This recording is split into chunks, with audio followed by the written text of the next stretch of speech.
This is called a stunner. It is designed by an ex-Navy SEAL, okay, very serious individual. I never see him smile. Also, I never see him in a pair of pants that fit.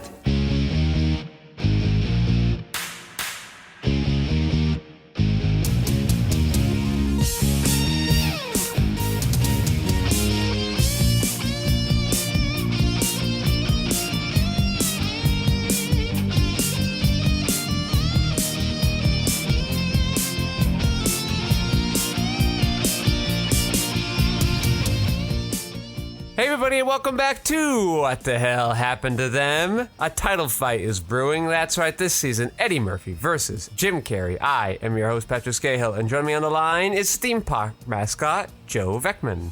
That's me. What kind of animal would you be if you were a cartoon character?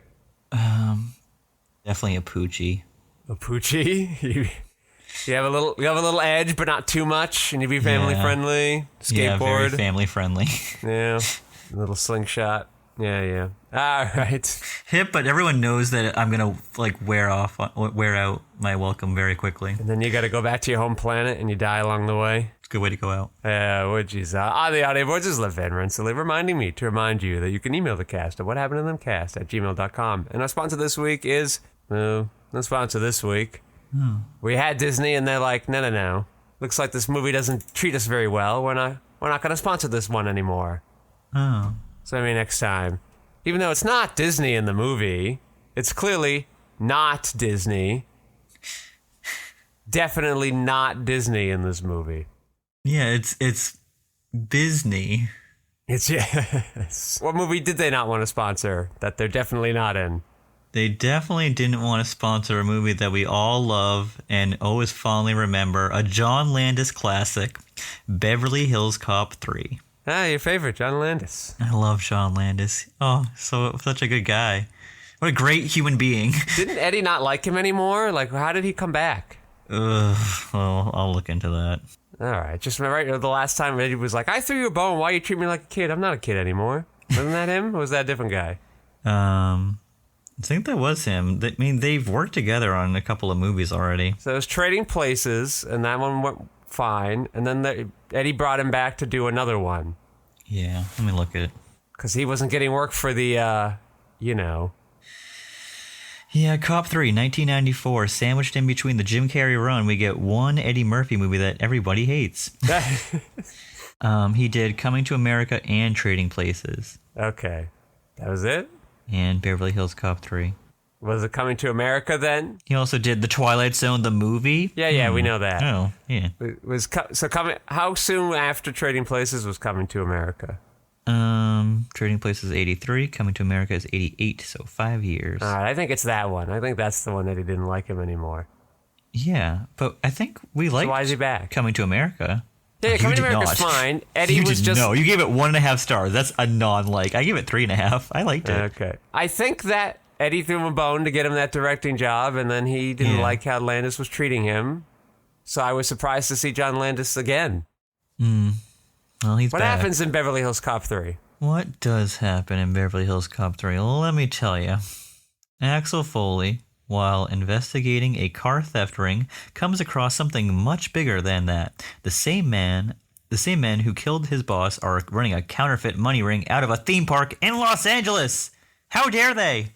Not Disney. I added that last part. How dare they? Oh, yeah? Oh, good. Okay, good. I was a little concerned, the online summary's integrity. What happened to the other guy? Why is the other guy not back? Because I told you I made a mistake and then I cursed one of them out of existence. The good one.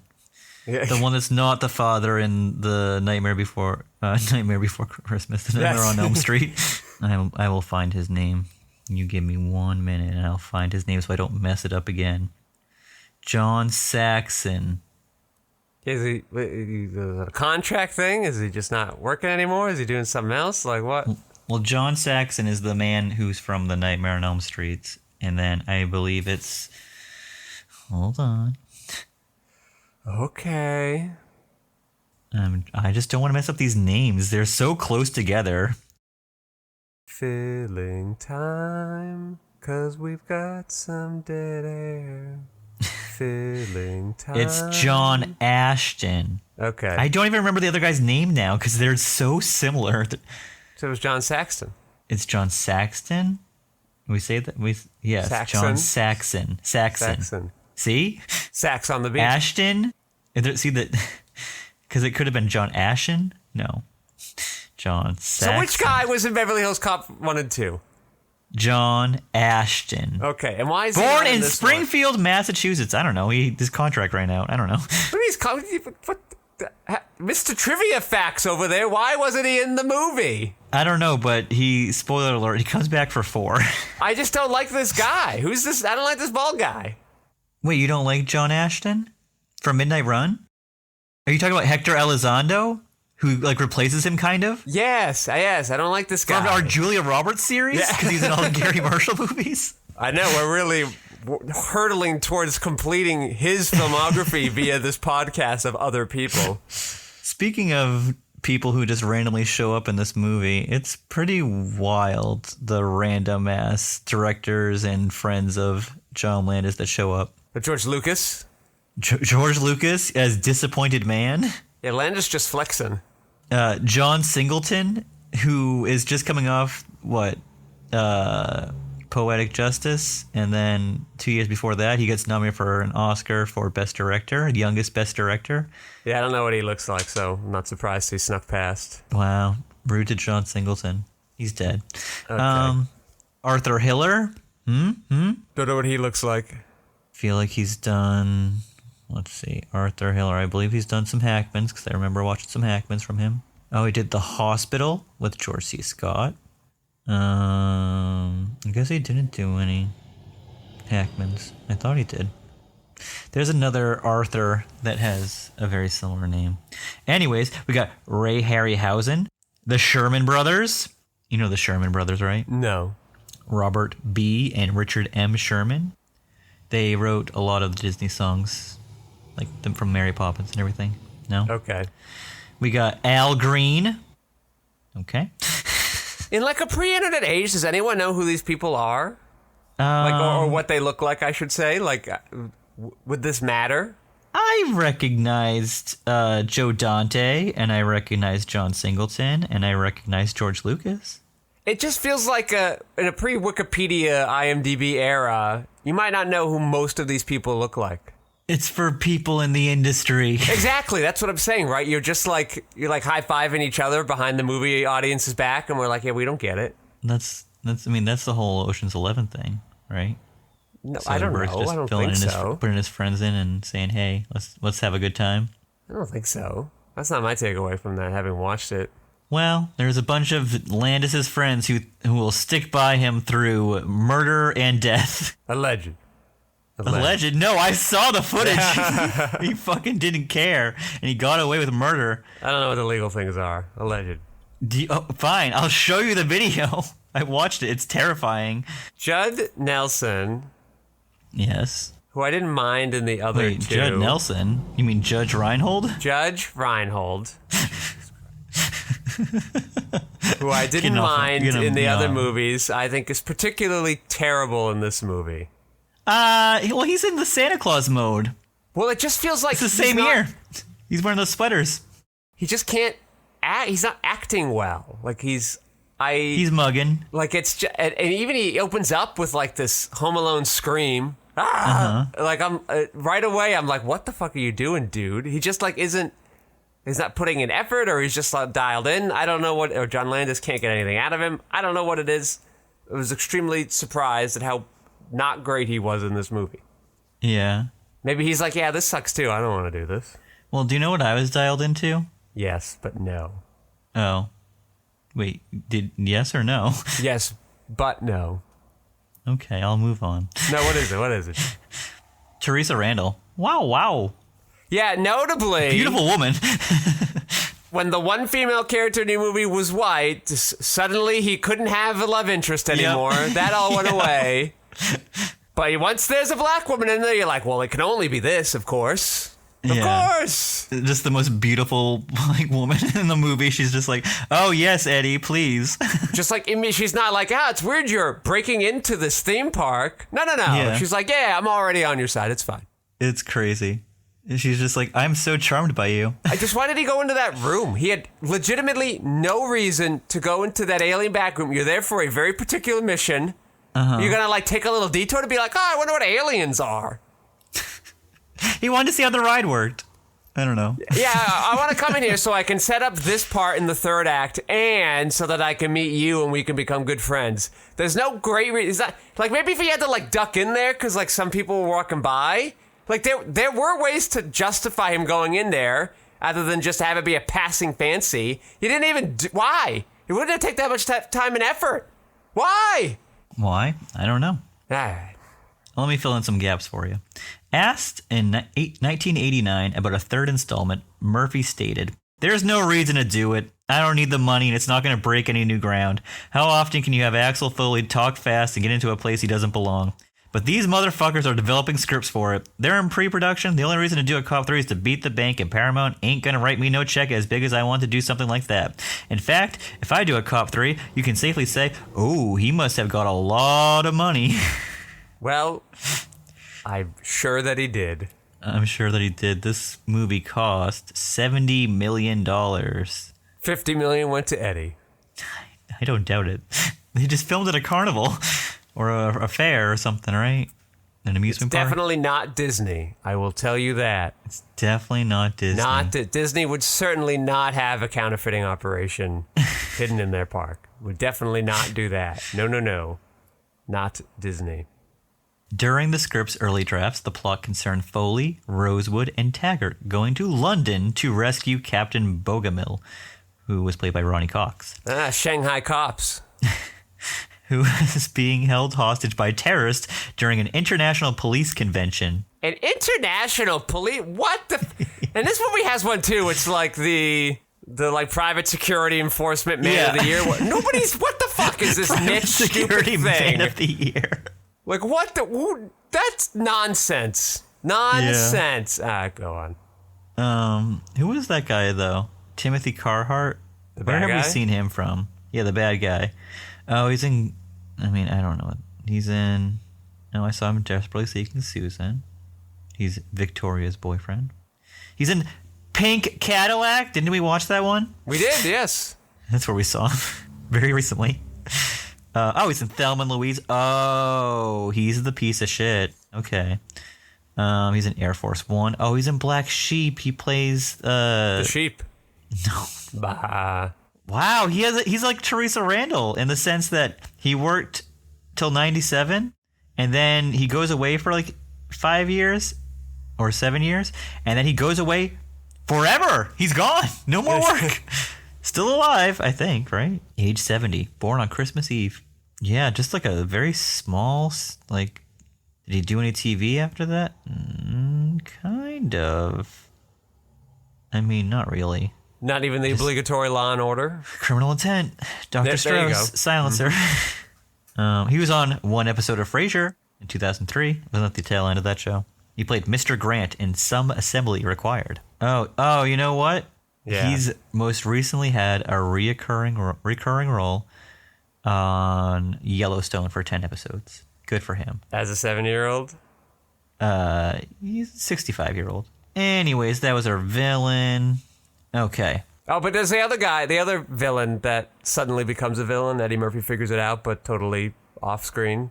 The FBI guy. Yeah. And at the beginning, I go, this guy looks like Al Bundy. And then I just kept thinking, wow, what if he had cast him instead?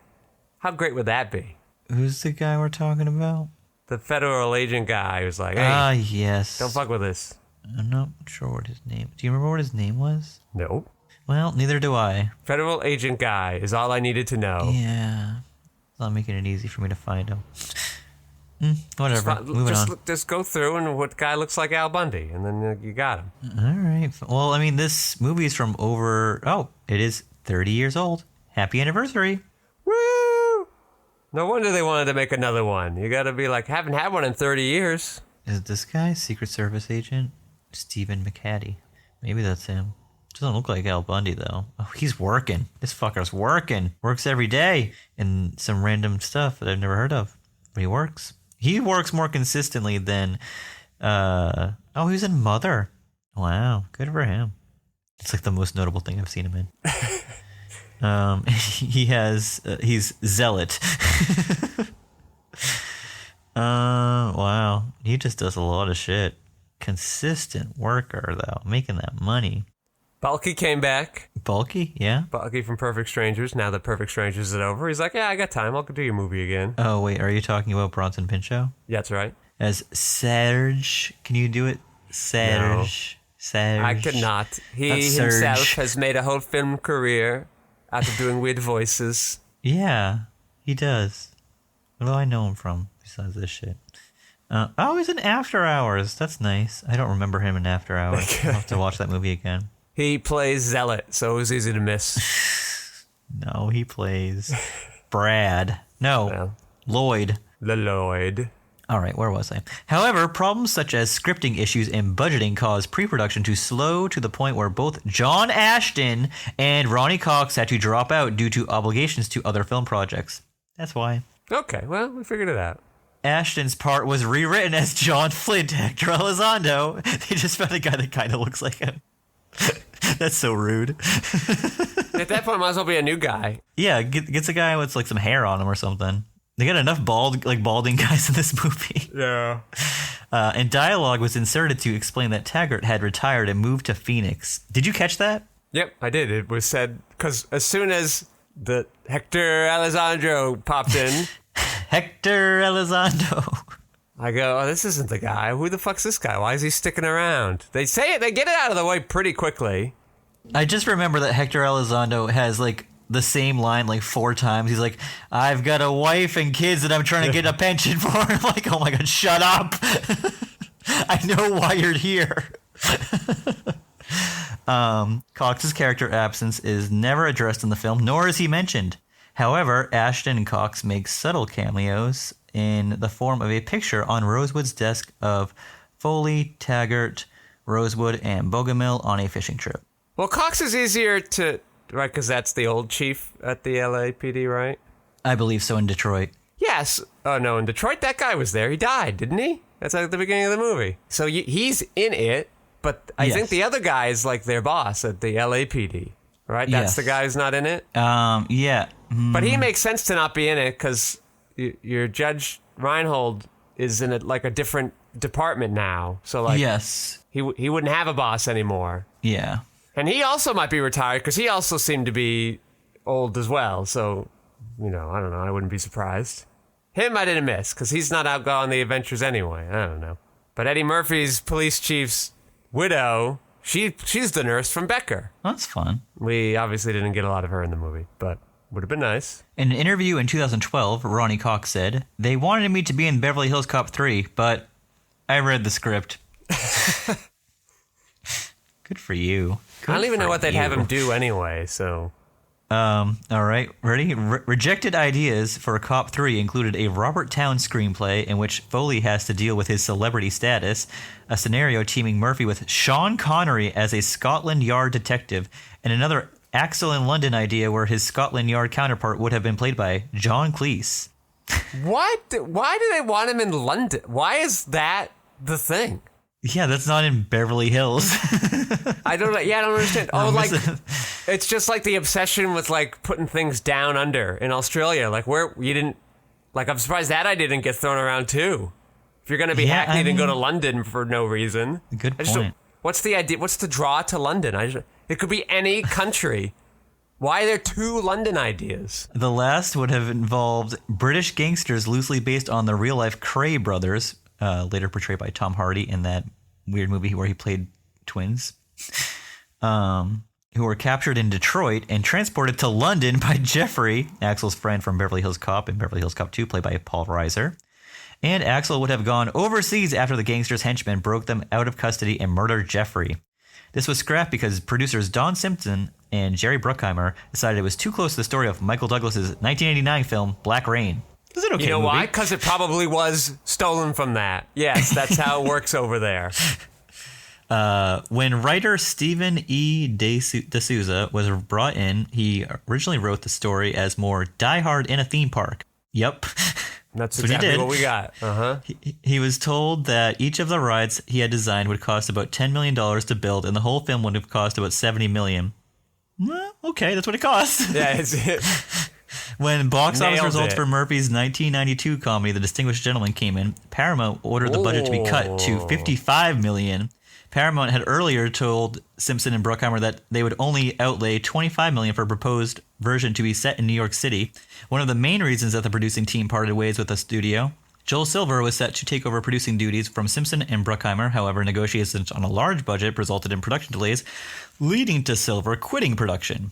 It was at that time that producers Mace Neufeld and Robert Rem took on the project. Consequently, the film became more about the investigation and less about the action. Production was temporarily shut down to allow the Paramount top brass the chance to get to grips with the film's spiraling budget. Originally estimated at $55 million, it was soon in excess of $70 million. Of that budget, $15 million was Murphy's paycheck. Hey, nicely done. Thank you. It sounds like at some point you just shouldn't have done it. You crammed it down our throats. You didn't like what you got. We didn't like what you got. You spent too much money on it. Well, did they? Did it make a lot of money? It made some money. Yeah, okay. I will tell you, it on that $70 million budget that is probably reported as 70, but probably a little more. Box office worldwide was $119.2 million. They didn't get burned on it like they should have, but they certainly didn't make a lot of money on it. I see why they didn't make a Beverly Hills Cop 4. Yet. But, you know, they did do one ride thing, right? They got one set piece in there where he's got to rescue some kids. Yeah, that was fun. That felt obligatory because... It did. Like, I thought, like, these cops were chasing him, or these, not cops, the private security force were chasing him through the park. But now he's, like, this big deal dude because he rescued these kids, and like, I thought, like, okay, now they can't touch him because he's famous and got a lot... No, that didn't matter. Like, it never came up again that he rescued these two kids. It was just like a distraction from the main plot. And that the spectators watching this death-defying feat that he's doing have absolutely no reaction at all during the whole time. They look like they're bored standing there. Wasn't anyone on set being like, hey, look like you're scared or shocked because these kids might die? Wow. Yeah, I mean... yeah... John Landis is not really directing crowds. I think he's well, no, your your first AD would do that, but I just don't know why nobody on set was like, we got a lot of footage of these guys doing nothing. What if we just got a little more with them doing something? Anything. Sorry, I just got a little distracted with Uncle Dave, the actor who played Uncle Dave. Not Walt Disney. No, not Walt Disney. But that man in this movie lived on for another 22 years. That's incredible. What a life. Right. He lived to 96 years old. Good for you. What did he even do after this? Let's see. But that's the other thing, right? Like, that guy gets shot, and Eddie Murphy gets blamed for it. Mm-hmm. These two cops in the hospital are, like, looking. They're like, oh, hey, this guy was shot. The suspect's African-American. And Eddie Murphy walks by, and they go, it must be that guy. That must be the first black guy we see. It's got to be that guy, of course. What are you basing that on, cops? Where's it coming from? Alan Young was the main voice of Scrooge McDuck in all of the Disney movies. Not Disney. Not Disney. Not Disney. Not Disney movies. That is his most famous role. He played Scrooge McDuck. Well, I'm sure he's very proud. I'm sure. Oh, he had the Alan Young Show from 1950 to 1953, where he won a Primetime Emmy. A show that has even gone by my old man eyes. Is this another, like, John Landis, like, aha, patting myself on the back because I have Hollywood people here. Yeah, he was also Wilbur Post in Mr. Ed. He had a lead role for 143 episodes. Yeah. He was Farmer Smurf, Miner Smurf, and Scaredy Smurf for 49 episodes of The Smurfs from 82 to 89. He's been on St. Elsewhere. He's been on Murder, She Wrote. Doogie Howser, Coach, Party of Five. The Wayans Brothers. He's on ER. Good for him. And his last role was reprising Scrooge McDuck. Good for him. Oh, he did lots of radio, too. That's where he started off. It wasn't TV back then. Yeah, 1939. Holy shit. Yeah. Wow. Good old not Walt Disney. Good old not Walt Disney. The climax scene happens in the land of dinosaurs. I was particularly shocked that 80% of that sequence has no dinosaurs in it. In fact, is in the Ice Age. Notably, dinosaur-free, the Ice Age. Do you know what killed the dinosaurs? The Ice Age. Yeah. You're welcome. Let's see. I wonder if our friend Roger said anything. I'm not seeing anything. What? I think he skipped it. He was like, pass. Yes. I'm not watching that trash. I can't even clown on it. What? No John Ashton? I'm not bothering. Some reviews at the time were, despite being set at an amusement park, Beverly Hills Cop 3 forgets to have any fun, as it churns out uninspired violence and witless gags with an uncharacteristically lethargic Eddie Murphy not helping matters. Whew.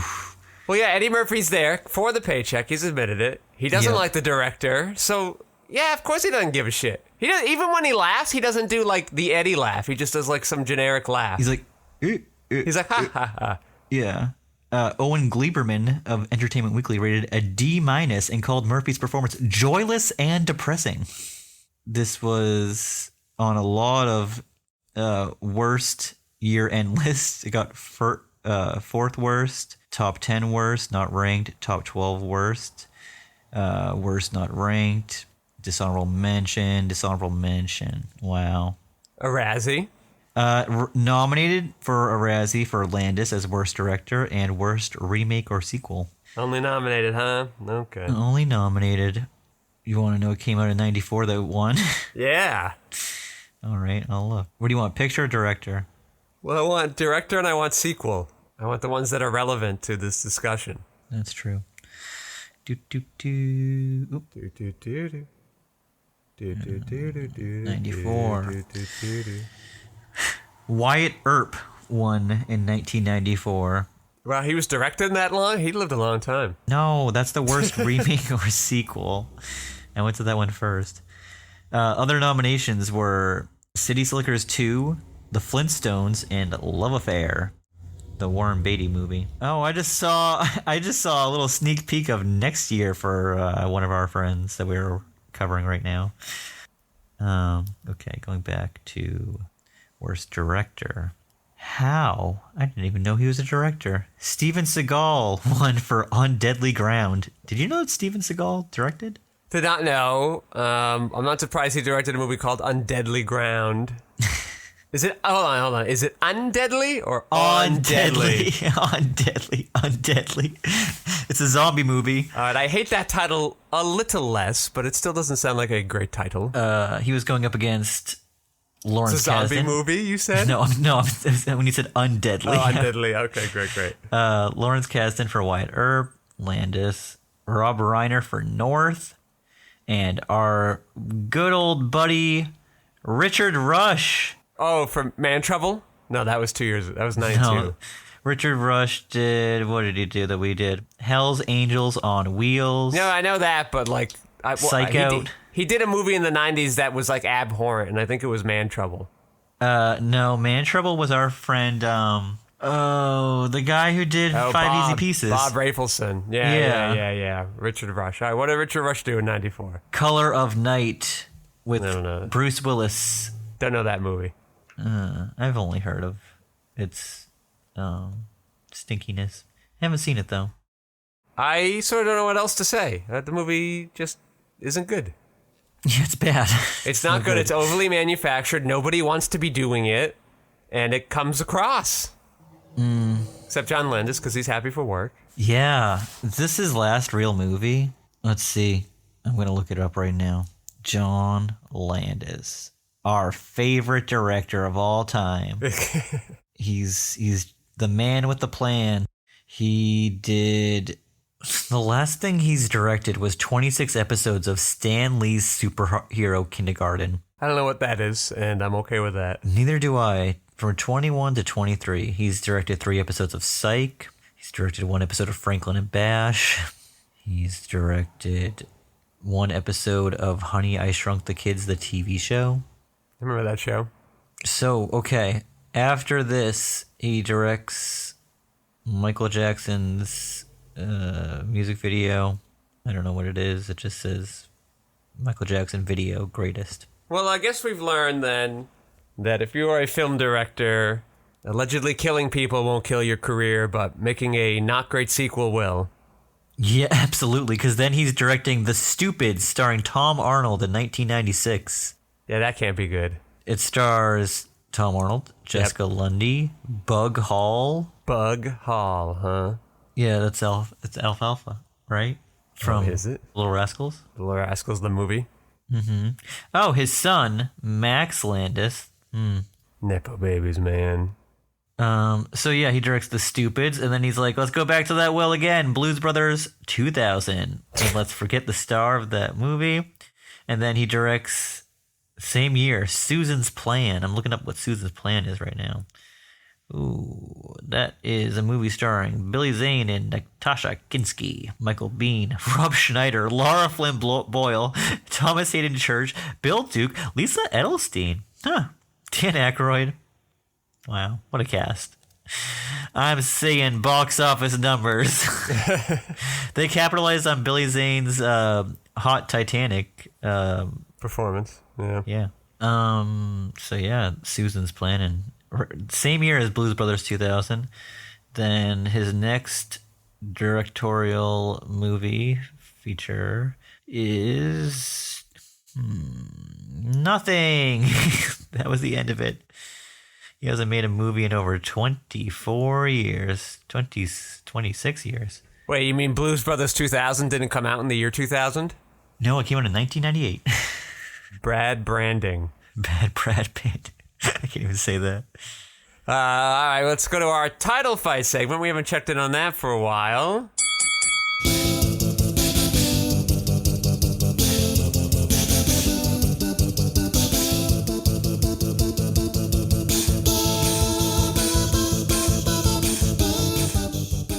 Yes, Eddie Murphy, you expecting this to be long over, sort of put perhaps a little too much energy into the early rounds, and he's starting to get tired. Very tired.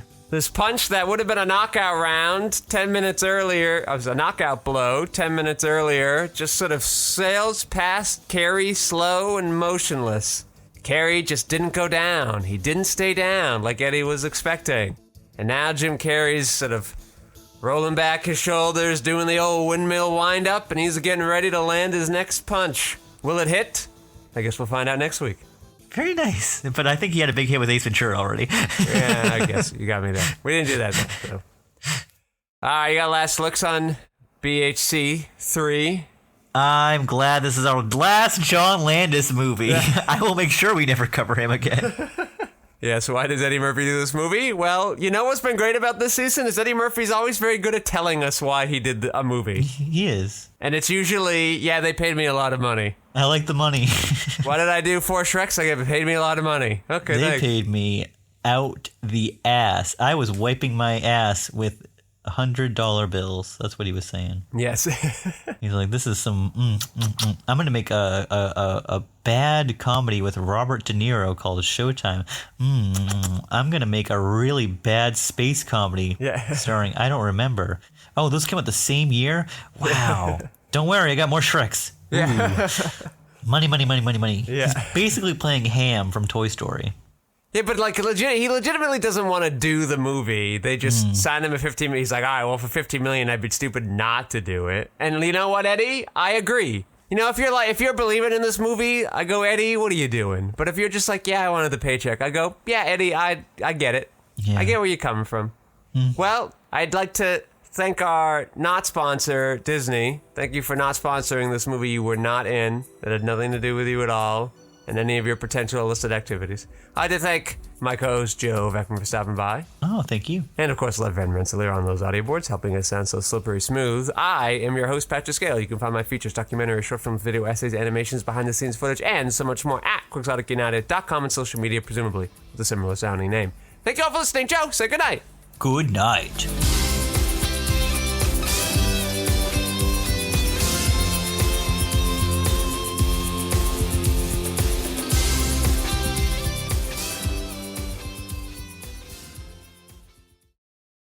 Who really needs to sleep, though?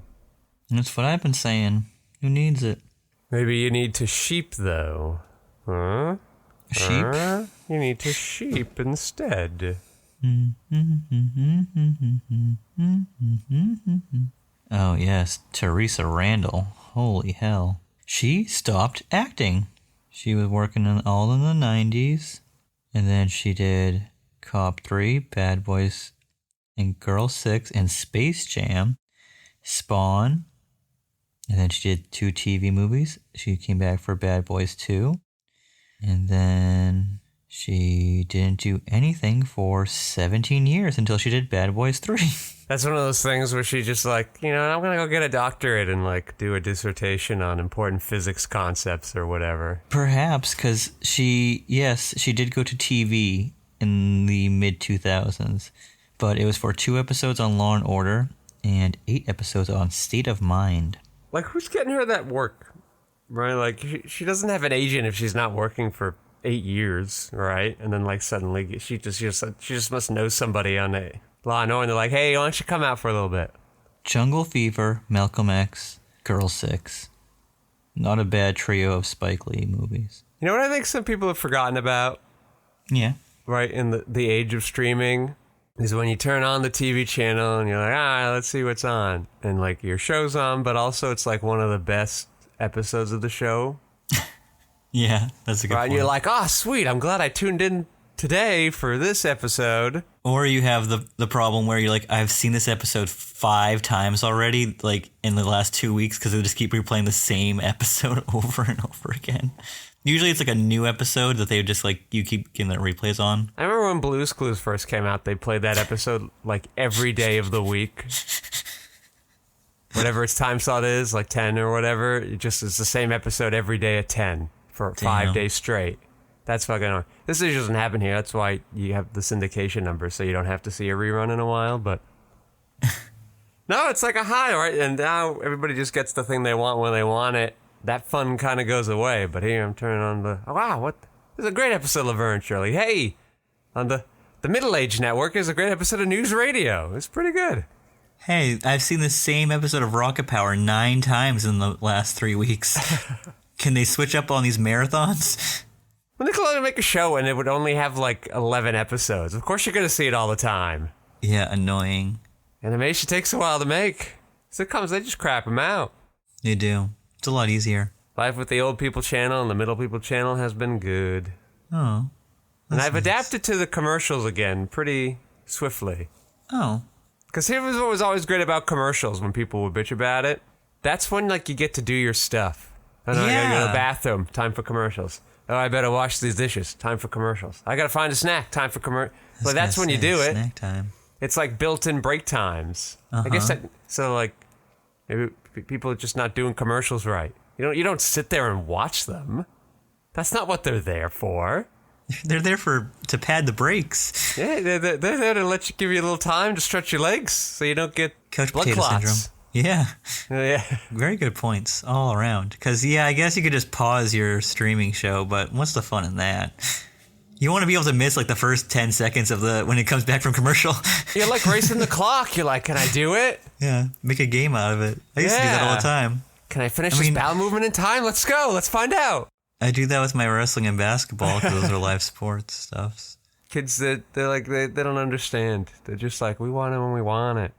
Wow. Although, when I have basketball on and it's on one of those like streaming app channels, I have to get the same like recycled 4 commercials for the entire game, and I'm like, I can't keep doing this. Yeah. So I will walk out of the room like on purpose and just be like, no, I can't sit through these again. They went to another timeout. You only get so many guys. What are you doing? Well, it's the end of the game, and so that's when you get all the commercials. That's when they're like, oh shit, all these people paid for them. We got to use them up real quick. All the basketball players on the floor like, why can't we play again? What's going on? My adrenaline is leaving my body. Yeah. Okay. Beverly Hills. Beverly Hills. Chihuahua.